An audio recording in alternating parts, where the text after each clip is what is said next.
Tugahe ikaze nanone turi mu muhanda uturuka ku Nyoni Hotel ndetse no ku Simbi na Defoko Motel. Hano inyuma yacu izo hotel tumaze kuvuga niho ziri. Tubazaniye iki kibanza guhera hariya cameraman ari kugeza kuri uyu muhati.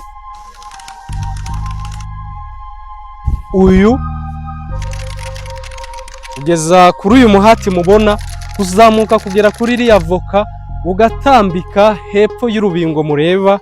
Aho hantu hose tuje kuhagurisha. Urabaza ngo igiciro nangahe? Tugurisha hano hantu turagurisha kuri miliyoni 25 gusa. Witungire ubuso bwiza, ubuso bufite ikiyaga cya Kivu neza ku buryo bukurura 100% ikiyaga cya Kivu. Murabireba hano hantu rero hakora no ku muhanda, nicyo kindi kintu cyiza.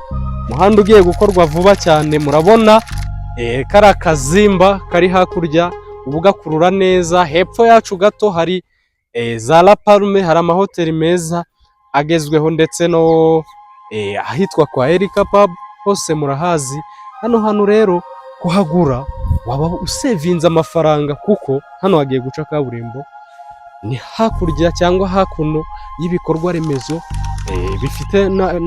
bifitanye isano n'ubukerarugendo.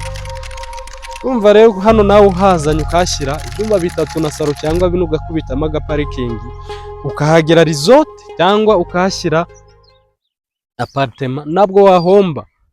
Hano icyumba brasserie muri ya Miss idasanzwe kiba kiri ku madolari 50 iyo gikozwe neza, hari n'ibiyarenze. Rero nahawe ngwino mu bambere wegukane ahantu heza hafite ubuso 300 ku giciro gito cyane, 25 miliyoni. Turabakunda cyane.